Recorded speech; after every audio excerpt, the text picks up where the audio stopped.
첫 번째 시간에는 이 뿌리 찾기에 대해서 성경을 통해서 설명을 드렸습니다. 자, 이번 시간에는 이런 뿌리를 우리가 성경에서 찾아볼 수 있는데 그 질문이 생기잖아요. 그러면 왜 하나님이 인간을 창조했으며 창조 목적 그리고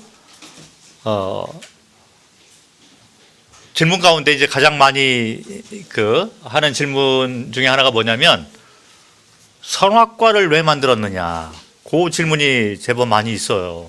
선악과를 안 만들었으면 인간이 타락을 하지 않을 것이고 하나님이 완벽하신 분인데 왜 인간을 만들어 놓고 또 선악과를 만들어서 요거를 먹으면 죽어 하고 그 다음에 이제 심판까지 하신다는 거예요.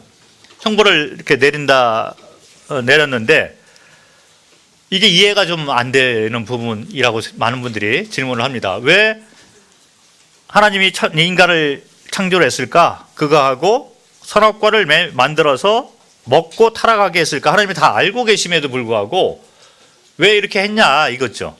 그래서 제가 이 복음을 전하다 보면 이 질문을 많이 이렇게 하는 걸 볼 수가 있었습니다. 그런데 교회에서 여기에 대한 답변을 해주는데 이게 명확하게 답변이 안 나오는 경우가 많이 있어요. 그래서 왜 인간을 창조를 했을까? 그러면 이제 인간을 통해서 하나님께서 영광을 받으시기 위해서라든지 그 다음에 자유의지를 줘서 스스로 선택을 해서 자유의지를 가지고 생명나무를 먹을 수도 있었는데 본인이 잘못했다 뭐 이렇게 얘기를 하죠. 그래서 많이 이렇게 설명을 하려고 하는데 그 설명을 듣고서 그냥 넘어가는 분도 있고 그냥 그런가 보다 하고 이렇게 믿는 분도 있지만 또 어떤 분들 가운데는 이해가 잘 안 됩니다. 설명을 그렇게 해도 그 정도 가지고 이해가 잘 안 됩니다. 그래서 못 믿겠다 이렇게 결론을 내리는 분들이 제법 많이 계셔요.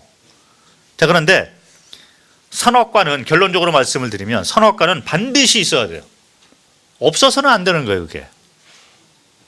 자, 그것은 인간 창조 목적하고 또 연관이 되는 것을 좀 말씀을 드리려고 합니다. 자, 성경을 보면 아까 우리가 성경을 읽었지만 창세기 1장을 보면 하나님이 자기 형상 곧 하나님의 형상대로 사람을 창조하시되 남자와 여자를 창조하시고 그 다음에 2장 8절에 보니까 에덴 동산을 만들어서 거기에 사람을 뒀다는 거죠. 그리고 에덴 동산 중앙에 생명나무와 선악을 알게 하는 나무를 두었다. 그래서 우리는 인간이 타락하기 전 이야기, 그래서 그거는 창세기 1장과 2장과 3장에 나와 있는 이 이야기를 바탕으로 해서 왜 하나님이 인간을 창조했고 선악과의 의미가 무엇이고 거기에 대해서 사람은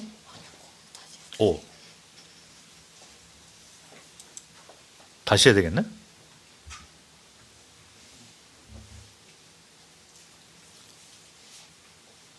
제가 잠깐 착각을 했습니다.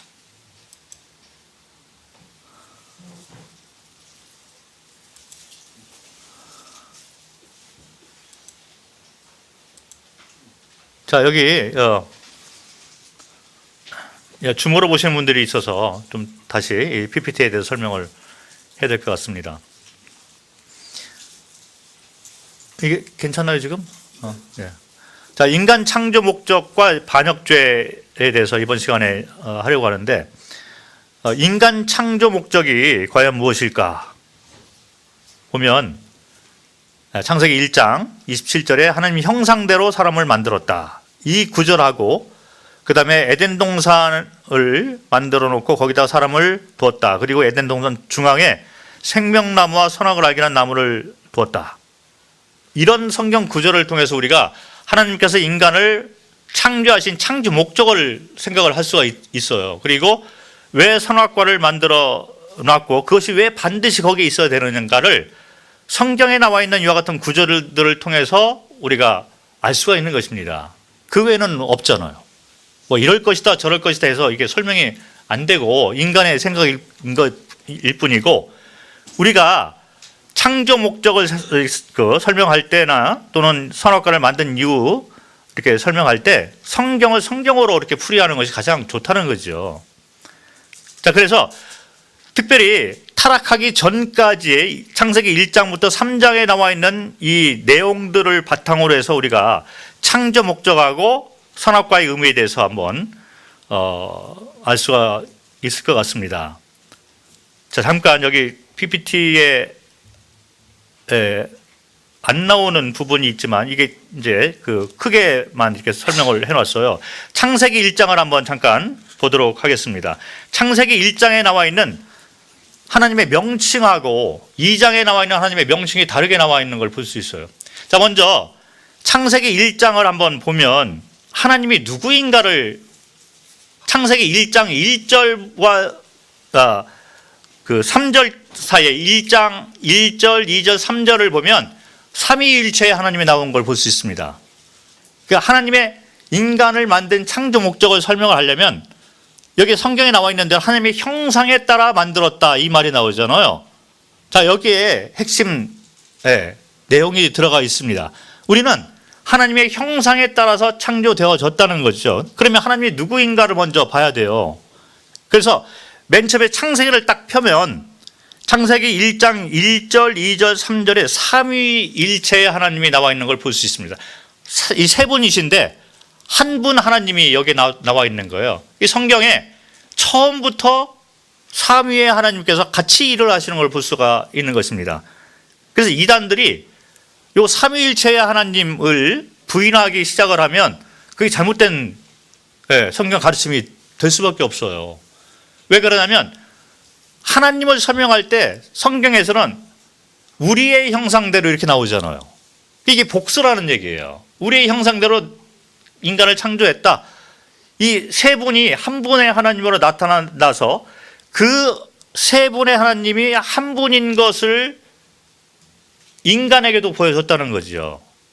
이것이 바로 인간 창조 목적 가운데 들어가 있습니다. 창세기 1장 1절을 보면 태초에 하나님이 천지를 창조하시니라. 그래서 하나님, 이 성부 하나님이 먼저 나오고 그 다음에 2절에 보니까 땅이 혼돈하고 공허하며 흑암이 깊음 위에 있고 하나님의 영은 수면 위에 운행하시니라. 하나님의 영이 나와요. 성령을 얘기를 하고 있습니다. 그리고 3절에 보니까 하나님이 이르시되 빛이 있으라 하시니 빛이 있었고, 그래서 말씀이 있었다는 거죠. 하나님이 말씀을 통해서 이걸 졌다. 그런데 요한복음을 보면 말씀이 생명을 가지고 나오신 분이 예수 그리스도다. 그래서 창세기 1장 1절, 2절, 3절을 보면 삼위의 모습이 나와 있는 것을 볼 수 있습니다. 이게 하나님의 모습이라는 거예요. 그래서 이 하나님이 하나님 그리고 성령 예수님의 형태를 가지고 창조 전부터 계셨다는 얘기를 성경은 얘기를 하고 있어요. 이 성경은 삼위께서 같이 하나의 하나님으로 일을 하시는 그 모습을 우리가 볼 수가 있는데, 이런 삼위일체의 하나님의 형상에 따라 인간을 만들었다는 거예요. 자, 그래서 삼위를 우리가 생각을 해보면 이 안에 소통이 있습니다. 연합이 있고,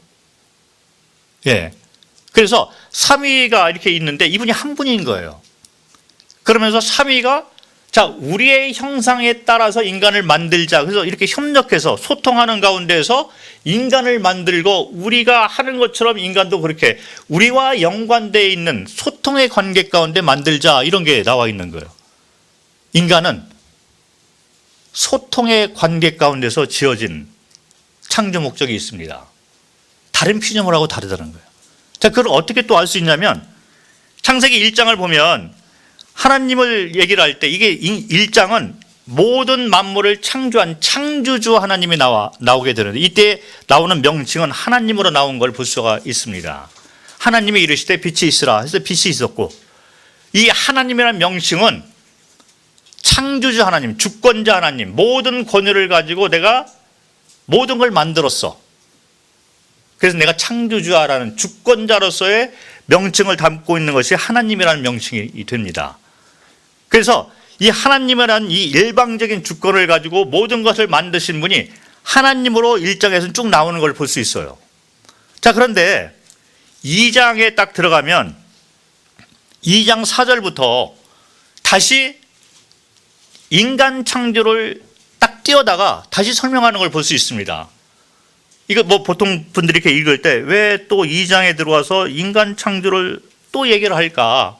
1장에서 하나님의 형상에 따라 인간을 창조했다. 남자 여자를 만들고 하나님의 형상에 따라, 우리 형상을 따라 이래 있잖아요. 우리는 복수. 그런데 이 단어는 복수인데 동사는 또 단수로 나와요. 그래서 결국에는 삼위의 하나님이 인간을 만들었다. 이렇게 우리가 알 수 있는데, 모든 1장에서는 모든 피조물을 다 창조하는 것을 말을 하고 있는데 2장 4절부터 딱 들어가서는 이 창조물들 가운데 인간 창조를 딱 떼어다가 다시 크로즈업을 해서 자세히 설명한 걸 볼 수 있어요. 자, 그런데 이때 나와 있는 하나님의 명칭은 창조주 하나님으로 나온 것이 아니라 여호와 하나님으로 나와 있는 걸 볼 수 있습니다. 한번 보시도록 하겠습니다. 2장 4절부터 보면, 자, 1장에서는 모든 구절이 하나님으로 나와 있잖아요. 1장 1절에 하나님이 천지를 창조했다. 3절에 하나님이 이르시되, 4절에 하나님이 보시기에, 1장 5절에 보니까 하나님이 6절에도 하나님이, 7절에도 하나님, 8절에도 하나님, 9절에도 하나님으로 나오잖아요.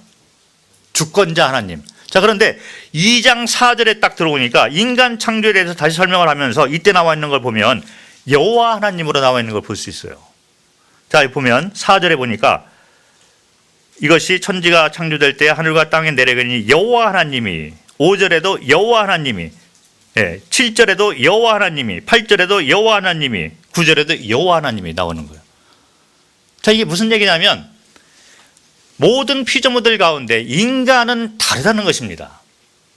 여호와 하나님이 과연 뭘까? 모든 피조물을 만들 때 창조주 하나님으로 나와 있는데 인간 창조를 할 때는 여호와 하나님으로 나온 이유가 뭘까? 자, 여호와 하나님에 대해서 좀 설명을 드리도록 하겠습니다. 여기 출애굽기 6장, 다시 창세기로 돌아올 건데 일단 출애굽기 6장을 보도록 하겠습니다. 출애굽기 6장 3절부터 7절을 보겠습니다.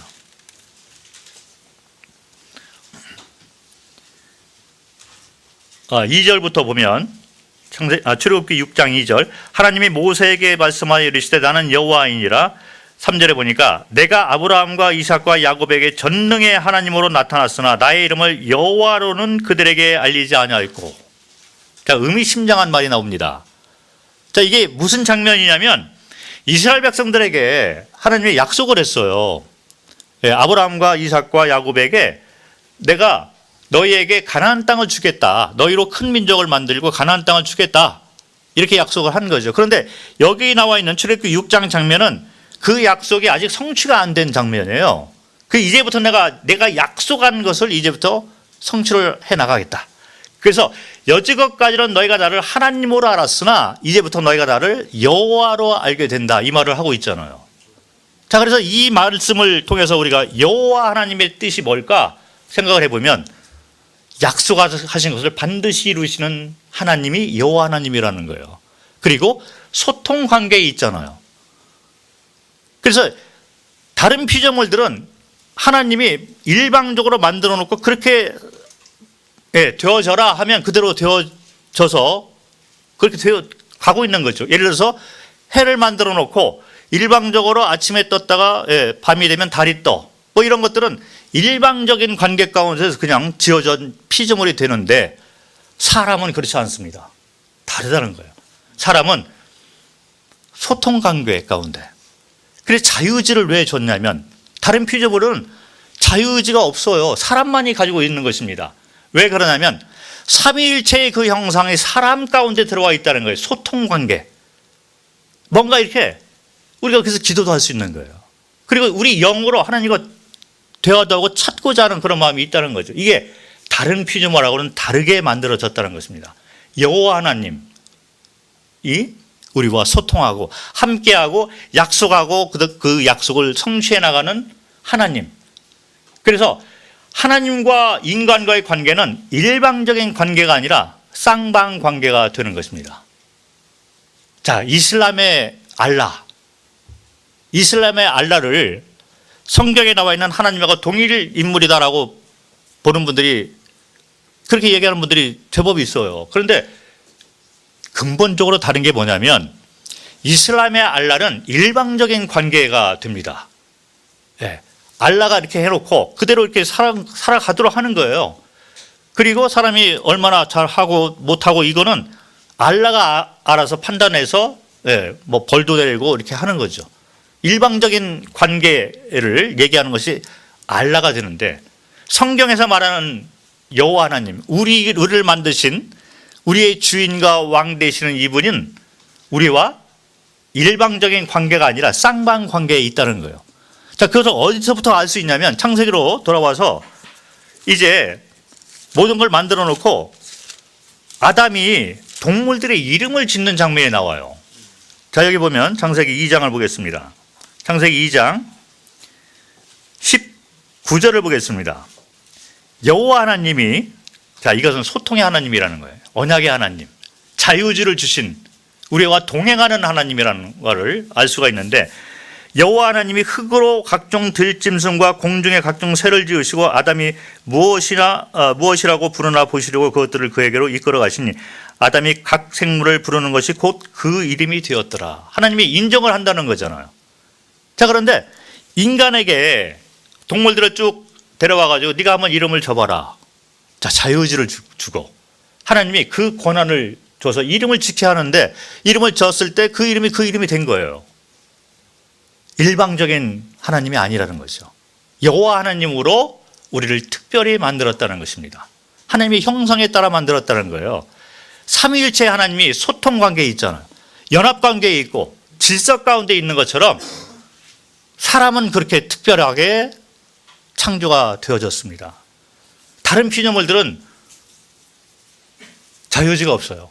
그런데 사람하고 똑같이 자유의지를 가지고 있는 또 하나의 피조물, 유일한 또 피조물이 또 하나 있어요. 그게 뭐냐면 천사 그룹입니다. 자, 그런데 천사 그룹은 자유의지를 인간하고 같이 가지고 있지만 천사 그룹은 하나님을 섬기도록 창조가 되었어요. 목적 자체가 다른 것입니다. 그래서 천사들이 살아가 있을 때는 대속사역이라는 것이 없어요. 자, 그런데 사람은 천사하고는 다르게 또 특별하게 하나님의 형상에 따라 이게 창조가 되어졌다는 거예요. 특별하게 이렇게 자유의지를 가지고 인간이 타락을 하면 원래의 창조 목적을 성취하기 위해서 하나님이 대속사역을 통해서 용서하고서 받아들이는 길을 만들어 놓았다는 거예요. 약속하신 것을 성취를 해야 되니까. 자, 그래서 사람들은 특별하게 지어졌다는 것입니다. 여러분들은 아주 특별한 존재가 되는 거예요. 그래서 이 삼위일체의 그 성격을 여러분들은 가지고 있기 때문에 하나님과 소통하는 관계, 그리고 하나님과 연합할 수 있는 관계로 지어졌다는 것입니다. 그래서 여러분들이 기도도 할 수 있고 하나님을 찾고자 하고 우리 영 가운데서 경배하고 감사하고 이런 것이 왜 있냐면 삼위일체의 소통의 하나님이 우리 삶 가운데 들어와 있기 때문에 그렇게 되어졌다는 것입니다. 자, 그런데 하나님의 형상에 따라 인간을 만들어 놓고 또 하나의 눈에 보이는 어떤 가시적인 그런 그 상징을 통해서 왜 인간을 창조했는가를 보여주는 성경 구절이 있는데, 그게 뭐냐면 에덴 동산 중앙에 세워놓은 생명나무하고 선악을 알게 하는 나무라는 것입니다. 무슨 얘기냐면 나무의 이름에 나와 있듯이 창조 목적이 거기 들어가 있는 거예요. 생명나무. 자, 하나님이 가지고 있는 생명을 인간에게 주기 위해서 인간을 만들었다는 것이죠. 하나님이 가지고 있는 생명이 뭘까요? 영생이 되는 것입니다. 영원한 생명이 되는 거예요. 사람들은 원래 영원한 생명을 갖도록 창조가 되어진 자들이라는 것이죠. 하나님의 형상에 따라 그렇게 만들어진 거예요. 창조 목적 자체가 영생이 되는 것입니다. 자, 그런데 이 영생이 하나님이 가지고 있는 속성 가운데 그 속성을 가지고 있는 영생이 되는 거예요. 근데 그 속성 가운데 하나가 뭐냐면 선악을 알게 하는 나무의 거룩함이 되는 거예요. 성경 전체에서 말하는 것은 하나님은 거룩한 자이고 영원히 사시는 분이다. 이걸 말하고 있는 거예요. 복음이 뭐냐? 내가 구원받았어 하면 이것이 회복이 되는 것이 구원받은 자가 되는 것입니다. 거룩한 자, 영원한 자. 이 복음의 핵심은 뭐냐면 원래의 창조 목적대로 다시 회복이 된다는 거예요. 하나님은 대속사역을 왜 만들어 놨냐면 원래의 창조 목적을 가지고 창조를 했습니다. 그리고 약속을 성취하기 위해서 인간이 타락을 해도 다시 그걸 회복하도록 대속사역을 만들어 놓은 거예요. 천사는 없잖아요. 대속사역이. 자, 그래서 여러분들은 창조 때부터 이 세상에 태어날 때부터 하나님이 여러분에게 원하는 것이 있습니다. 주고자 하는 복이 있는 거예요. 하나님이 형상에 따라 여러분들이 창조되어졌기 때문에 여러분들은 하나님이 가지고 계신 거룩한 영생을 누리도록 창조가 되어졌다. 그리고 여러분들은 그것을 받을 만한 복을 가지고 태어난 자다. 그래서 이 세상 모든 자들은 사랑받기 위해서 태어난 자들이라는 것입니다. 그 노래 있잖아요. 당신은 사랑받기 위해 태어난, 뭐죠? 당신은 사랑받기 위해서 태어난 사람. 너무나 좋은 말이에요. 성경적인 노래가 되는 것입니다. 이 세상 모든 사람들은 하나님의 형상에 따라 만들어진 거예요.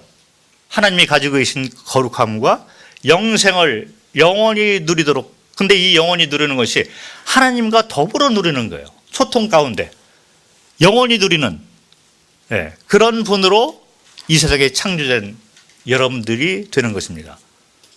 성경은 복을 얘기를 해요. 하나님의 사랑을 얘기를 합니다. 그래서 여러분들은 하나님의 형상에 따라 만들어진 것처럼 하나님과 다시 관계가 회복되는 자들이 되어야 된다는 것이죠. 이것이 사람이 사는 목적이 되는 거예요. 영원한 삶. 이 세상에는 줄 수 없는 거잖아요. 이것이 바로 복음의 핵심 내용이 되는 것입니다. 복음의 핵심 내용은 하나님과 관계가 회복이 되는 거예요. 자, 그런데 이 관계가 회복이 될 때 여러분들은 원래 하나님이 여러분들에게 주기를 원하셨던 거룩한 영생이 회복이 된다는 거죠. 선물로 받게 되는 것입니다. 자, 그런데 생명나무와 선악을 알게 한 나무가 또 하나의 의미가 있어요.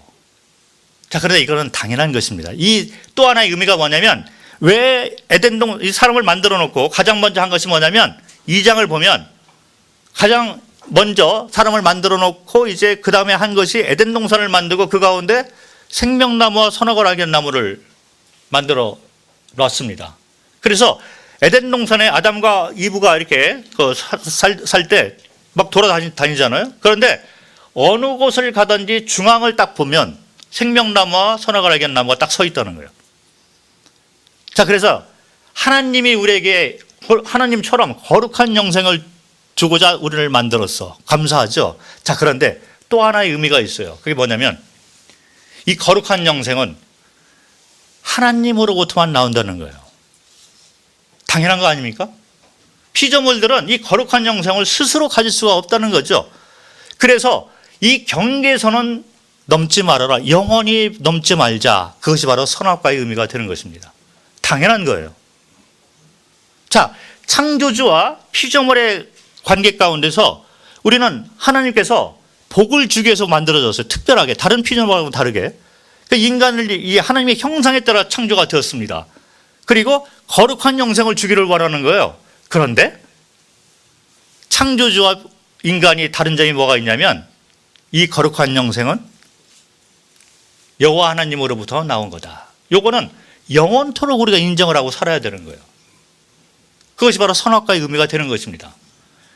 모든 복을 내가 너에게 준다. 나의 형상에 따라서 내가 거룩한 영생을 너에게 주기로 내가 약속을 한다. 그런데 너희가 한 가지 선은 넘지 말아라. 이거 뭐냐면 내가 영생의 근원이고 내가 선과 악의 기준을 정하는 심판장이야.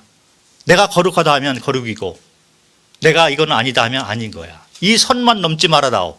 그것이 바로 선악과의 의미가 되기 때문에 선악과는 거기에 반드시 거기에 있어야 되는 거예요. 당연한 것입니다. 그래서 요한계시록 22장 이런 데를 보면 천국의 모습이 이렇게 나오기 시작을 해요. 그래서 영원한 삶이 이제 되는데 거기에도 생명나무가 있습니다.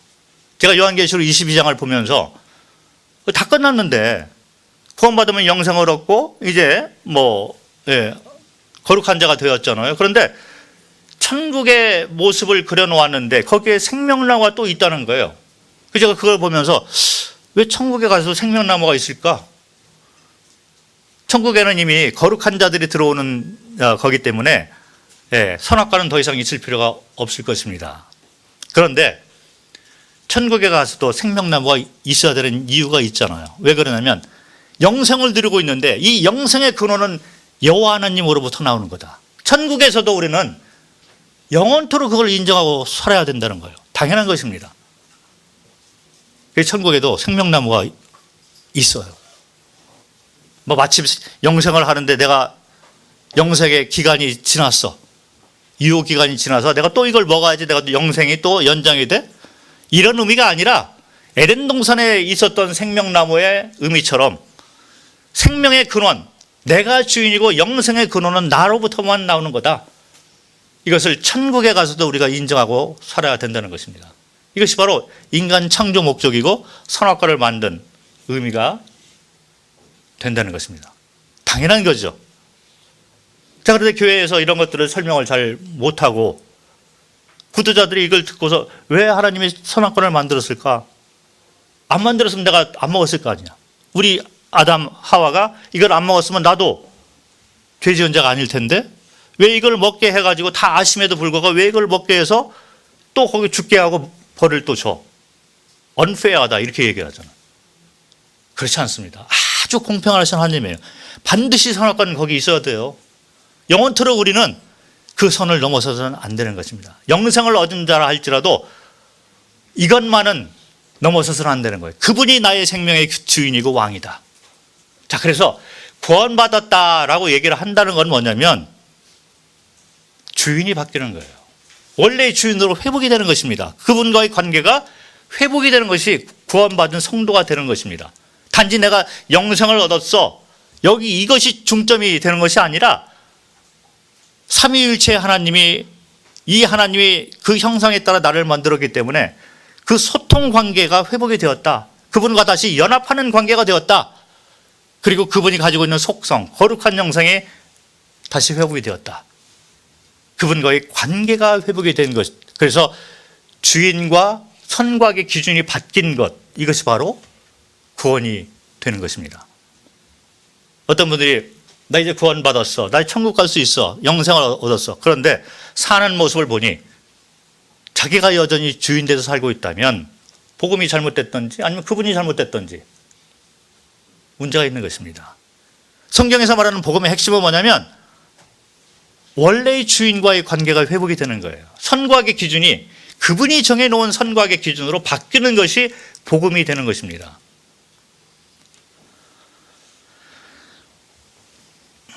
자, 그래서 이렇게 하나님께서 창조 목적부터 시작해서 인간을 아주 특별하게 만드는 거예요. 하나님과 소통관계, 언약을 하고 또 그 언약을 이뤄나가시는 하나님. 일방적인 관계가 아니라 쌍방의 관계.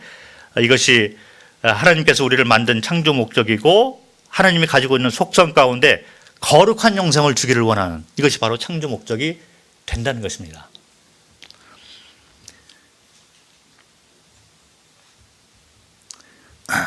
자, 그래서 이 선악과의 의미는 그 경계선을 넘어서는 안 된다. 그분이 생명의 근원이고 주인이고 왕이고 선악의 기준을 정하시는 재판장이다. 이것이 바로 생명나무와 선악을 알게 하는 나무의 의미가 되고 선악과의 의미가 되는 것입니다.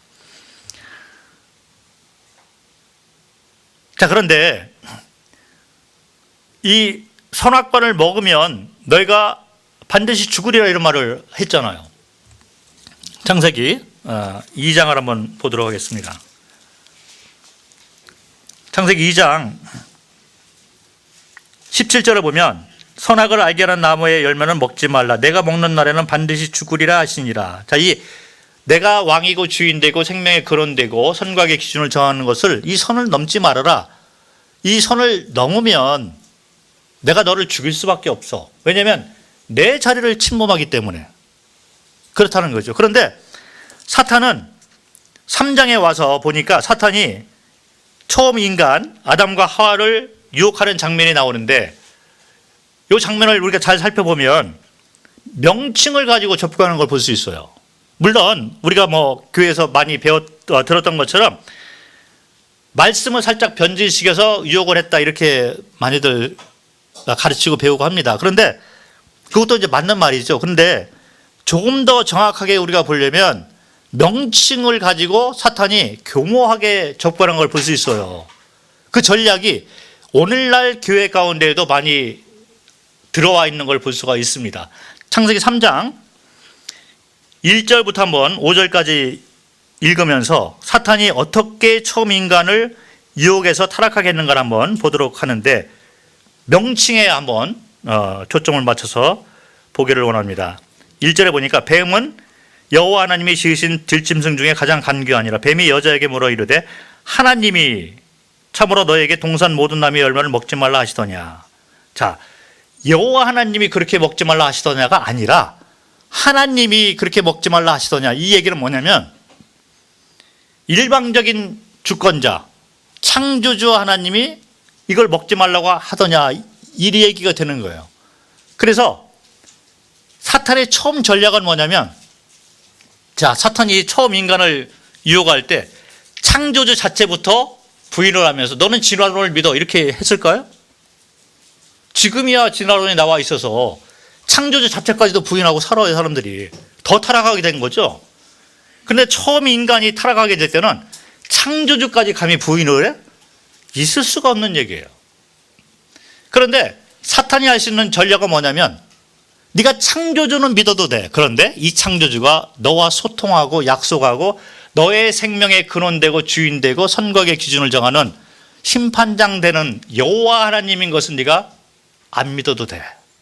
이야기가 되는 거예요. 너는 단지 창조주는 네가 믿어도 돼. 그런데 이 창조주가 너의 주인 된다는 것은 안 믿어도 돼. 이렇게 접근을 하는 것입니다. 그런데 이게 지금 교회에 들어와 있는 사탄의 전략이 되는 거예요. 자, 내가 구원받았어. 침례받았어. 어떻게 구원받았습니까? 나 창조주 믿어요. 성경 믿어요. 자, 성경은 창조주 믿는 것이 다가 아니라고 얘기를 합니다. 창조주 믿는 거는 사탄과 귀신들도 믿고 있어요. 여기 손을 넣으시고 야고보서를 잠깐 보도록 하겠습니다. 야고보서 2장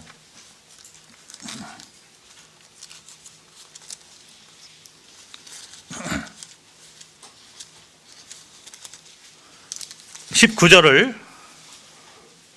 보겠습니다. 야고보서 2장 19절을 보니까 내가 하나님은 한 분이신 줄을 믿느냐 잘하는도다. 귀신들도 믿고 떠느니라. 자, 예수님을 보고 귀신 들린 자가 떨었다는 거죠. 귀신이 알고 있는 거예요. 알고 믿고 있는 거예요. 아, 이분이 창조주구나. 자, 그래서 구원을 받았다 하는데 내가 창조주를 믿고 내가 구원받았어 라고 얘기를 한다면 어쩌면 사탄의 전략 가운데 빠질 수가 있지 않을까 생각을 하게 됩니다. 성경은 뭐냐면 주인이 바뀌는 거예요. 이 창조주를 믿는 것이 끝나는 것이 아니라 이 창조주가 여호와 하나님으로 나의 생명의 주인이고 근원이고 내 삶을 이끌어가는 여호와 하나님, 나와 소통하는 관계, 연합한 관계, 주인이 바뀌고 선과의 기준이 바뀌는 그 여호와 하나님으로 내가 믿을 때 구원받는 것이지 창조주만 믿고서 내가 구원받았다? 성경적으로 다시 한번 접근할 필요가 있는 것입니다. 그래서 오늘날 구원받았다고 하는 많은 사람들이 구원받고 내가 천국 간다고 얘기를 하고 있는데 삶을 보면 침례받은 그 후부터 자기가 여전히 주인 돼서 살아가는 모습을 보이는 거예요. 창조주는 믿었는데 이분이 나의 생명의 근원, 왕, 주인, 심판장 되는 것에 대해서는 들어본 적도 없어. 문제가 있는 복음을 들을 수가 있었던 것입니다. 타락 장면부터 사탄이 타락을 할 때부터 명칭을 가지고 유혹한 걸 볼 수 있어요. 자, 하나님이 참으로 너희에게 창세기 3장 1절에 보니까 하나님이 이렇게 접근을 했잖아요. 여호와 하나님이 아니라 하나님이. 그런데 여자가 답변을 하는 것을 보면 여자도 하나님의 말씀에 3장 3절을 보니까 여자가 이제 답변하는 장면이잖아요. 2절에 여자가 뱀에게 말하되 동산나무의 열매로 우리가 먹을 수 있으나 동산 중앙에 있는 나무의 열매는 하나님의 말씀에 나오잖아요. 여호와 하나님의 말씀에 이렇게 하면 이게 다른 것입니다. 이분이 나와 동행하고 함께하고 소통하는 관계 가운데 연합된 관계의 여호와 하나님인데 여자가 답변할 때 하나님이 이렇게 답변을 한 거예요. 창조주가 그렇게 얘기했다. 다른 피조물하고 뭐 다른 게 없다는 거죠. 자, 그럴 때 사탄이 그래도 창조주는 믿어도 돼. 그 얘기가 되는 거예요. 그런데 이 창조주가 너의 주인과 너를 사랑하고 너와 소통하고 연합하고 이거는 믿지 마라. 이 얘기가 되는 거예요. 그거부터 잘라내야 되겠죠. 자, 그래서 여자가 이제 이렇게 들어오니까 뱀이 4절에 보니까 뱀이 더 이제 유혹을 하면서 뱀이 여자에게 이르되 너희가 결코 죽지 아니하리라. 이 얘기는 뭐냐면 자, 너는 이걸 먹어도 죽지 않아. 하나님이 죽는다고 했지만 이걸 먹어도 너는 죽지 않아. 무슨 얘기냐면 네가 이제부터 생명의 주인 돼 살아. 이 얘기예요. 생명의 근원은 바로 너야. 왜 네가 하나님을 믿어야 돼? 너는 네가 스스로 주인 돼 살 수 있어. 이 얘기가 되는 거예요. 그리고 5절에 보니까 너희가 그것을 먹는 날에는 너희 눈이 밝아져 하나님과 같이 되어 선악을 알 줄 하나님이 아심이라. 이제부터 너는 선과 악의 기준을 스스로 정해서 재판장 돼서 살아라. 자, 그래서 이후부터 모든 인간들은 타락한 인간들의 모습은 자기가 주인 돼서 살고 있는 거예요. 그리고 자기가 선과 악의 기준을 스스로 정해서 내가 생각할 때 이것이 선이야 라고 생각하고 살아가고 있다는 것입니다. 자, 이것을 성경은 뭐라고 얘기하냐면 반역죄라고 얘기를 합니다. 죄가 반역죄가 있어요. 반역죄라는 것은 왕에게 주인에게 심판장을 향한 죄가 반역죄가 되는 것인데 이 반역죄는 어디서부터 왔을까? 반역죄의 시작은 사탄이 됩니다. 사람은 유혹을 당해서 타락한 거예요. 사람이 먼저 반역죄를 지은 것이 아니라 유혹을 당해서 타락한 거예요. 그래서 반역죄의 시초가 되는 사탄을 향해서 형벌을 하기 위해서 만들어 놓은 장소가 바로 지옥이 되는 거예요. 사람은 거기 가면 안 되게 돼 있어요, 원래. 그런데 지옥은 왜 만들어 놨냐면 반역죄의 시초, 그리고 섬기도록 만들어진 쌍방관계가 아니라 섬기도록 만들어져 있는 사탄의 무리가 반역죄를 졌기 때문에 이들을 향해서 형벌을 예비해 놓은 것이 바로 지옥이 됩니다. 자, 그래서 반역죄를 시작한 장면이 이사야서, 예수께서 이런 데 나오는 거예요. 여기 보면 너 아침의 아들 계명성에 어찌 그리 하늘에서 떨어졌으며 너 열병을 엎은 자에 어찌 그리 땅에 찍혔는고 내가 내 마음에 이르기를 내가 하늘에 올라 하나님의 뭇별 위에 내 자리를 높이리라. 자기가 왕 되겠다는 얘기잖아요. 자, 그리고 내가 북극 지폐의 산 위에 앉으리라. 가장 높은 구름에 올라가 지극히 높은 자와 같아지리라. 반역하겠다 이런 얘기잖아요. 반역죄를 선포한 거예요. 내가 왕의 자리, 주인의 자리, 심판장의 자리에 내가 앉겠다. 그래서 반역죄의 시작은 사탄으로부터 시작이 됐는데 이 세상 살아가는 사람들의 모습을 보면 이런 모습이 다 보이고 있다는 거예요. 여러분들은 반역죄를 짓고 사는 사람들이 될 수가 있는 것입니다. 그런데 이 반역죄는 사탄으로부터 왔다. 반역죄는 창조주를 향한 우리의 주인과 생명의 왕, 근원, 그리고 심판장 되시는 이 여호와 하나님을 향한 죄, 이것이 반역죄가 되는 것이죠. 사람이 지옥 가는 이유가 뭘까? 어떤 분이 복음을 이렇게 전하는데 당신 죄 있지 않습니까? 자꾸 얘기하는 거예요. 그리고 이분이 맨 처음에 이제 막 변명을 하는 거죠. 난 죄 없어요. 이렇게 얘기를 하는 분도 있어요. 그런데 전도자가 막 이제 추궁을 합니다. 죄가 있잖아요. 왜 화도 내시고 그러면서 막 찌르니까 이분이 화가 났어요. 화를 내고 이 모습을 보이니까 전도자가 그거 보세요. 화내고 이렇게 하잖아요. 죄입니다. 그 이분이 억울하다는 거예요. 아니, 나가 이 정도로 당신이 지금 나를 화내게 만들어서 내가 화를 내고 이렇게 있는데 이 정도의 화, 그리고 내가 마음에 뭐 음욕을 품었다고 해서 이게 죄가 돼서 내가 지옥 간다고 하는데 내가 음욕만 품었지 실제로 한 건 아니고 모든 사람이 나처럼 이렇게 죄 짓는 건 이 정도는 뭐 다 짓는데 이걸 가지고 지옥에 보내고 영원한 형벌을 내가 받아? 하나님이 사랑이라고 하는데 너무한 거 아닙니까? 이렇게 나오는 분이 계셔요. 실제로 틀린 얘기를 한 것이 아닙니다. 자, 사람이 지옥 가는 이유는 뭐냐면 반역죄 때문에 가는 거예요. 사람이 사람과 안에 관계 가운데서 짓는 죄, 뭐 윤리적으로 좀 못 미쳐서 짓는 죄, 도덕적으로 우리가 좀 못 미치는 죄, 이런 것들 때문에 지옥 가는 것이 아니라 이것은 바로 죄의 열매가 됩니다. 그런데 근본적으로 우리가 지옥 가는 근본적인 이유는 죄의 뿌리 때문에 가는데, 이 뿌리, 죄의 뿌리는 반역죄가 되는 거예요. 복음을 전할 때 또 복음을 듣는 구조자들 입장에서 확실하게 죄의 개념을, 왜 내가 지옥을 가게 되고 여기서 해방되고 벗어나는 것이 무슨 의미가 있을까를 확실하게 성경적으로 알고 믿어야 될 것입니다. 반역을 했다는 거예요. 자, 어떤 의미가 있냐면 옛날로 돌아가서 어떤 고을에 사또가 있어요. 사또가 있는데 이 사또가 아주 착한 분이고 정치를 아주 잘합니다. 그래서 그 고을에 있는 모든 사람들이 너무 행복하고 칭찬을 막 한 거예요. 우리 사또가 최고. 예, 이분이야말로 내가 모든 그 삶을 던져서 존경을 할 만한 사람. 이 사또가 아주 존경을 받아요. 그런데 어느 날 이 사또가 선포를 합니다. 자, 이제부터 내가 이 나라의 왕이야.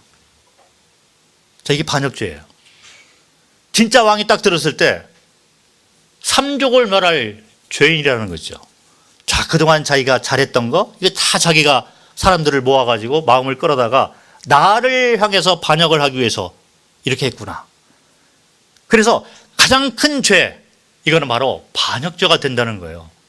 여러분들이 왜 지옥에 가야 되냐면, 여러분들의 행위를 보면 다른 사람은 별 틀린 게 없잖아요. 더 착하게 살 수가 있어요. 자, 그럼에도 불구하고 여러분들은 반드시 지옥에 가야만 하는데, 왜 그러냐면 진화론 믿잖아요. 창조주만 믿고 있잖아요. 그 창조주가 여러분들의 왕이요 주인이고 생명의 근원되고 선과 악의 기준은 그분이 정한다는 것에 대해서는 여러분들이 안 믿고 있기 때문에 창조주 입장에서 뭐라고 그러냐면 반역죄 선포를 하는 거예요. 내가 선과 악의 기준을 정해서 이것이 선이라고 얘기를 했는데 스스로 선과 악의 기준을 스스로 정해서 살아? 반역죄죠.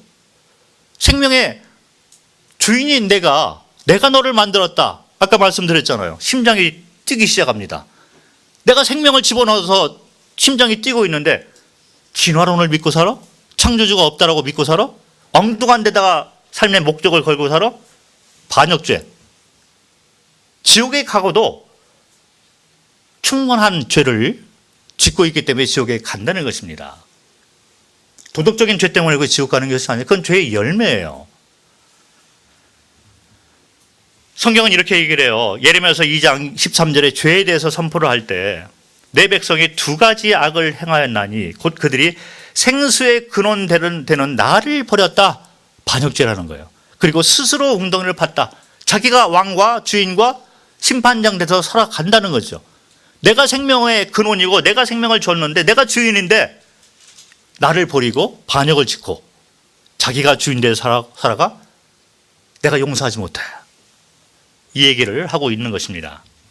그래서 죄는 이렇게 뿌리가 있어요. 이것이 바로 반역죄가 됩니다. 지옥에 가는 것은 반역죄 때문에 가는 건데 이것이 바로 죄의 뿌리고, 이 죄의 뿌리 반역죄는 하나님을 향해서 배반하고 반역을 했다는 것이죠. 그래서 여기서 이런 죄를 짓고 이 죄의 뿌리를 가지고 있는 자들의 삶을 보면 죄의 열매들이 이렇게 나오게 돼 있어요. 그래서 하나님 안 믿는 사람들이 더 악하게 살 수밖에 없다는 거죠. 우리가 죄의 뿌리에 대한 이 반역죄로부터에게 회개가 있어야 돼요. 자, 그렇게 될 때 그 사람이 이제 죄 짓던 것도 이제 안 지으려고 하고 열매에 대해서 서서히 고쳐가는 걸 볼 수가 있습니다. 그래서 먼저 죄의 뿌리에 대한 회개가 필요하다는 것을 우리가 알 필요가 있는 거죠. 자, 아까 사탄이 이렇게 그 유혹한 장면을 보면 하나님이란 명칭으로 이렇게 접근을 했습니다. 무슨 얘기냐면 창조주는 네가 믿어도 돼. 그런데 이 창조주가 너의 주인 되고 약속한 여호와 하나님으로 믿지 마. 이렇게 되는 거잖아요.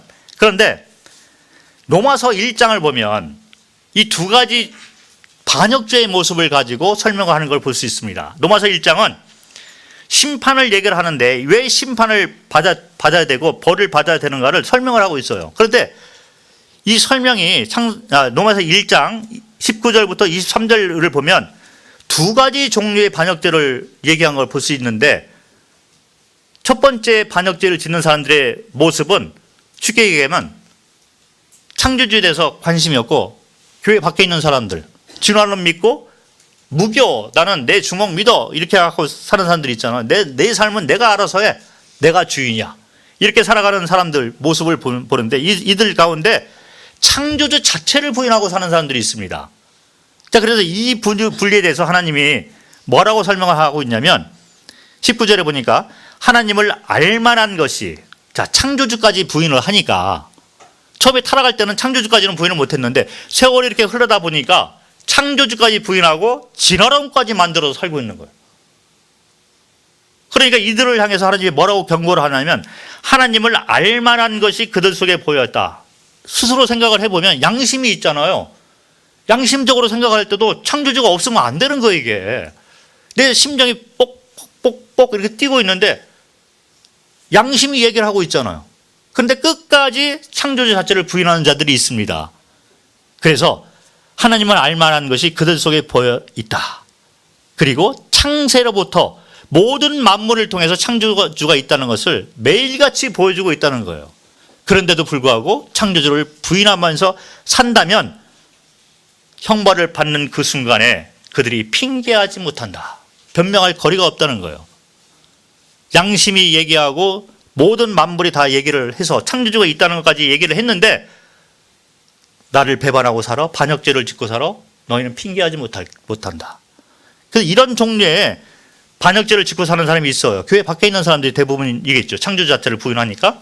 자, 그런데 교회를 다니는 사람 가운데 또 반역죄를 여전히 짓고 사는 사람들이 있어요. 혹시 내가 구원받은 성도라고 생각하고 사는 분들, 내가 침례를 받았어, 천국 갈 수 있는 티켓을 나는 얻었어 라고 생각하는 사람들이 혹시 이런 부류가 있을 수가 있습니다. 나는 창조주 믿고 나는 구원받았어.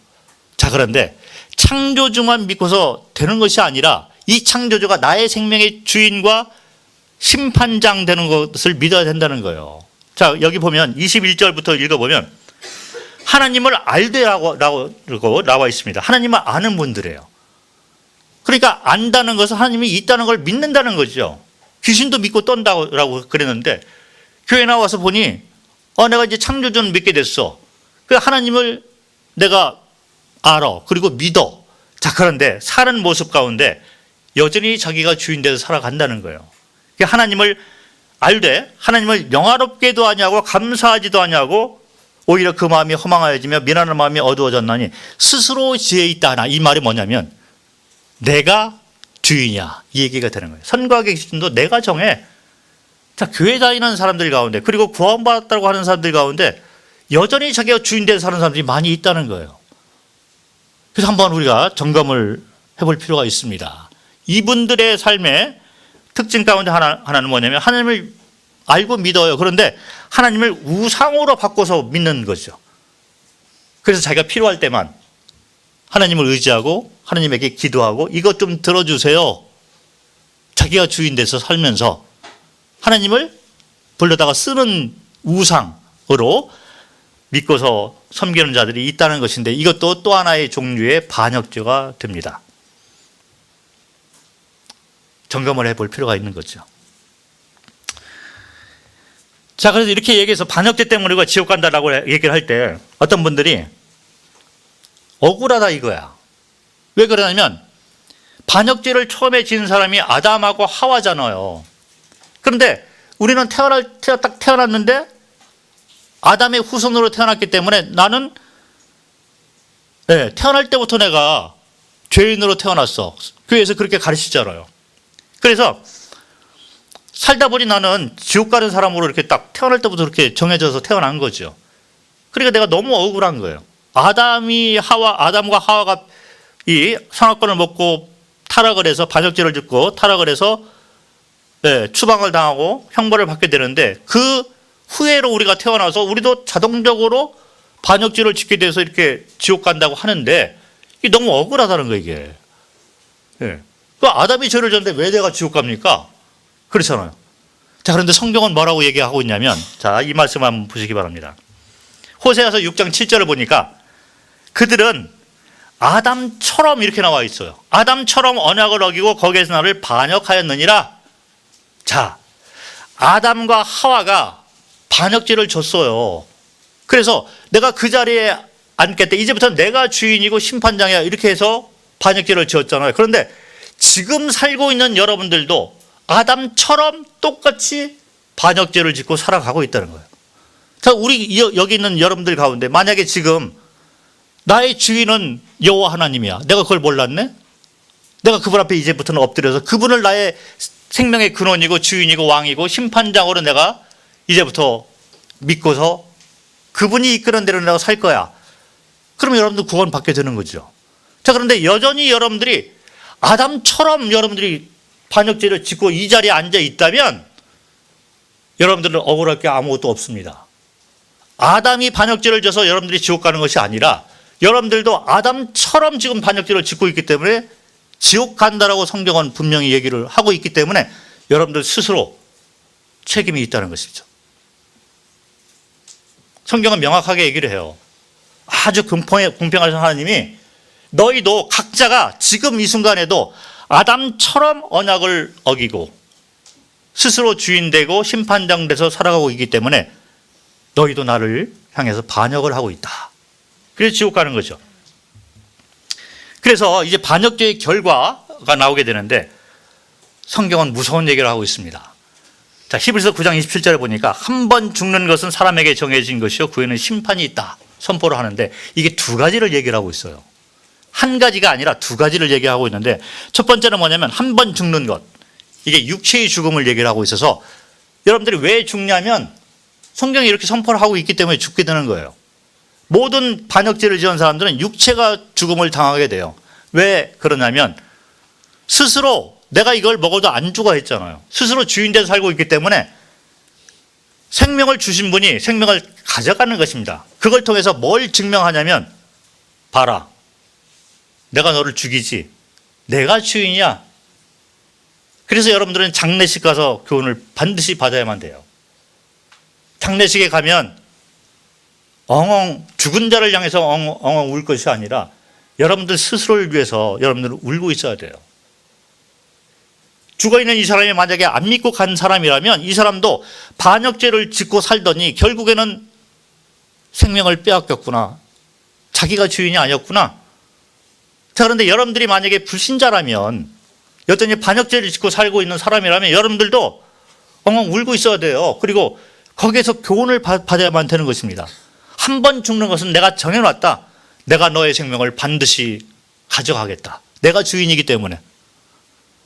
자, 그런데 죽은 다음에 뭐가 있냐면 그 후에는 심판이 있다라고 그래요.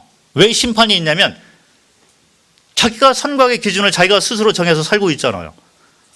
나는 내 주먹 믿어. 나는 동성연애? 그것도 나 괜찮을 것 같아. 자, 이것이 바로 자기가 심판장 돼서 살고 있다는 거예요. 선과 기준을 자기가 정해서 살고 있기 때문에 죽은 후에 심판을 받게 된다는 거예요. 무슨 얘기냐면 진짜 심판장을 만나게 된다는 거죠. 그래서 심판장을 만나게 될 때 너희가 어떻게 살았는가, 스스로 선과의 기준을 정해 살았지, 자, 그것이 잘못됐다는 것을 내가 심판할 거야. 내가 심판장이야. 그 심판까지 당하는 거죠. 죽는 것, 육체의 죽음, 그리고 그 후에 심판까지 당하게 되는 것입니다. 이 선악과를 먹을 때 그런 얘기를 했잖아요. 이걸 먹으면 안 죽어 그랬잖아요. 결국 죽지 않는다. 사탄이 유혹을 했지만 진짜 생명의 주인이 데려가는 거예요. 내가 너를 죽여. 그리고 눈이 밝아져서 하나님과 같이 선과 악을 너희도 알게 돼서 네가 심판장 돼서 살아 이렇게 했는데 죽고 난 다음에 심판을 또 받게 되는 거예요. 진짜 심판장을 만나게 된다는 거죠. 자, 그래서 죽고 난 다음에 심판을 받게 돼서 어디를 가게 되냐면 지옥이라는 데를 가게 된다는 거예요. 자, 근데 지옥에 대해서 설명을 해놨는데 뭐라고 해요? 성경에서 얘기를 해놨냐면 왼편에 있는 자들에게 이르되 저주를 받은 자들아 나를 떠나 마귀와 그 사자들을 위하여 예비된 영원한 불에 들어가라. 그래서 지옥은 아까 말씀드린 대로 사탄과 귀신들이 가야 되는 장소예요. 그들이 가는 장소로 하나님이 만들어 놨다는 거예요. 그들을 향해서 형벌을 하기 위해서. 자, 그런데 사람이 유혹을 받아서, 마귀와 귀신의 유혹을 받아서 똑같이 반역죄를 짓고 회개를 하지 않는다면 사탄과 귀신들이 가는 지옥에 같이 가게 된다는 것이죠. 자, 그런데 이것이 구체적으로 나오고 있습니다. 성경에는 지옥에 대해서 구체적으로 설명을 하는데 어떻게 설명하냐면 마가복음 9장에 보니까 지옥 곧 꺼지지 않는 불이 있다. 그래서 팔 다리가 잘라졌는데 차라리 천국 가는 게 낫지, 팔 다리가 멀쩡한데 지옥 갔어, 이게 더 큰 고통이다, 이런 얘기를 하고, 뭐 눈이 다 빼어진다 하더라도 지옥에는 가지 말아라, 이 얘기를 하고 있어요. 거기에는 구더기도 죽지 않고 불도 꺼지지 않는다, 영원한 형벌. 자, 그런데 여기서 끝나는 것이 아니라 심판 장면까지 구체적으로 나와 있는데, 요한계시록 20장 보면 내가 크고 흰 보좌와 그 위에 앉으신 이를 보니 땅과 하늘이 그 위에서 피하여 간데 없더라. 내가 보니 죽은 자들이 큰 자나 작은 자나 그 보좌 앞에 서 있는데 책들이 펴있고 또 다른 책이 펴졌으니 곧 생명책이라. 죽은 자들이 자기 행위에 따라 책들에 기록된 대로 심판을 받으니 바다가 그 가운데 죽은 자를 내어주고 그리고 심판을 받고 사망과 음부도 불못에 던져지니 이것이 둘째 사망 곧 불못이라. 지옥에 간다는 거죠. 그래서 생명책에 기록되지 못한 자는 다 불못에 던져진다. 그래서 지옥에 간다는 얘기인데, 자, 여기 보면 죽은 자들이 자기 행위에 따라 책들에 기록된 대로 심판을 받는다라고 나와 있어요. 자, 심판을 받을 때 생명책에 먼저 있겠죠. 그래서 생명책에 이름이 기록된 자들은 천국 가는 자들이에요. 자, 그런데 생명책에 이름이 없는 자들이 이제 지옥 가게 돼 있어요. 자, 그런데 지옥을 갈 때 이 사람들이 심판을 각자가 받아요. 지옥 가는 사람들만 남아 있는 거죠. 근데 심판을 받는 장면을 보니 죽은 자들이 자기 행위에 따라 책들에 기록된 대로, 이 지옥 가는 사람들 행위가 거기 다 기록이 돼 있는데 어떤 행위를 가지고 살았느냐에 따라서 심판을 다 다르게 해준다는 거예요. 무슨 얘기냐면 지옥에 가는데 형벌의 경중이 지옥에 다 다르다는 겁니다. 그냥 안 믿는데 더 악한 자가 있어요. 그러면 더 큰 형벌을 받겠죠. 그런 얘기를 하고 있어요, 구체적으로. 근데 그럼 믿는 자들은 어떨까? 생명책에 이름이 기록돼서 다 천국 가게 될 때 이분들도 천국에 가서도 상급이 다 달라요. 이 성도들도 천국에 가는데 상급이 다 다르게 드는 것입니다. 지옥 가는 자들도 형벌의 경중이 다 다르다, 이런 식으로 구체적으로 얘기를 해놓고 있습니다. 자, 그래서 여기서 우리가 나와야 되잖아요. 자, 그런데 이 나오는 방법에 대해서 여호와 하나님 약속하고 내가 너에게 거룩한 영생을 주기로 처음부터 창조할 때부터 그런 약속을 해놨기 때문에 반역죄를 짓고 타락을 했는데도 불구하고 하나님이 다시 돌아올 수 있는 방법을 만들어 놨어요. 그게 여호와 하나님이 사랑이고 공평하신 분입니다. 그래서 이분이 다시 돌이킬 수 있는 방법을 마련해 놓은 것이 어떤 방법이냐면, 창조주가 직접 몸을 가지고 이 땅에 와서 한 번 죽는 것은 정해진 것이요 그 후에는 심판을 받으리니 나와 있잖아요. 근데 그 육체의 죽음과 심판을 대신 받고 이분이 대속사역이라고 해서 대신 죽는다는 거죠. 대신 죽고 심판을 받는다는 그 사역을 해 놓은 것이 바로 십자가의 죽음과 부활 사건이 되는 것입니다. 자, 어떤 분이 왜 예수님이 몸을 가지고 오셨을까? 내가 예수님이 처녀를 통해서 육체를 가지고 탄생했다는 성경 구절은 내가 못 믿겠어, 이렇게 얘기하는 분이 있어요. 자, 그런데 예수님은 반드시 육체를 가지고 와야만 돼요. 그래서 창조주가 육체가 있어서 대신 죽어야 되기 때문에 육체를 가지고 와야 되는 거예요. 자, 여러분들이 다 죽게 되어 있습니다. 한 번 죽는 것은 정하신 것이니. 근데 이 죽음이 육체의 죽음이잖아요. 그러니까 예수님이 육체의 죽음을 대신 죽기 위해서 몸을 가지고 오셔야 돼요. 창조주가 몸을 가지고 와야만 되기 때문에 일반적인 남자 여자의 부부관계를 통해서 나온 것이 아니라 여자의 몸만 빌어가지고 처녀가 잉태해서 몸을 가지고 태어난 분이 예수님이 된다는 거죠. 창조주 자신이 되는 것입니다. 반드시 몸을 가지고 와야 돼요. 왜냐하면 대신 육체가 죽기 위해서. 그리고 심판을 대신 받았다는 거죠. 자, 그 얘기가 뭐냐면 요한복음 1장 19절 그리고 19장 30절. 세상 죄를 지고 가는 하나님의 어린 양이다. 대신 죽고 심판을 받는 어린 양. 네, 이분으로 이 땅에 왔다. 그리고 이분이 십자가에서 돌아가시면서 마지막으로 한 말이 뭐냐면 다 이루었다 이렇게 선포를 하고 돌아가셨어요. 그게 뭐냐면 내가 이 세상 모든 사람들의 죄를 그 죽음을 대신 짊어지고 대신 죽어. 그리고 심판도 대신 짊어지고 심판을 받는다는 거예요. 그리고 이 대속사역은 다 일어났다. 이렇게 선포를 하고 이분이 십자가에서 돌아가셨습니다. 그래서 요거를 믿게 될 때 어떤 결과가 나오냐면 요한복음 3장 16절부터 18절에 보면 두 가지 약속을 해놨어요. 자, 이게 뭐냐면 하나님이 세상을 이처럼 사랑하사 독생자를 주셨으니 이는 저를 믿는 자마다 멸망하지 않고 영생을 얻는다. 여기 나오는 영생, 원래 창조 목적대로 돌아간다는 거죠. 그리고 18절에 보니까 그를 믿는 자는 심판을 받지 않는다. 심판을 받지 않는다는 것은 거룩함이 회복이 됐다는 거죠. 자, 우리가 교회를 가보면 요한복음 3장 16절만 이렇게 많이 걸어놓은 그런 교회들이 많이 있습니다. 그런데 두 가지를 얘기를 해야 돼요. 18절까지 얘기를 해야만 되는 것입니다. 왜냐하면 아까 히브리서 9장 27절에 보면 한 번 죽는 것은 정해진 것이요 그 후에는 심판이 있다라고 해서 육체의 죽음과 심판을 얘기했잖아요. 에덴 동산에 두 나무가 있어요.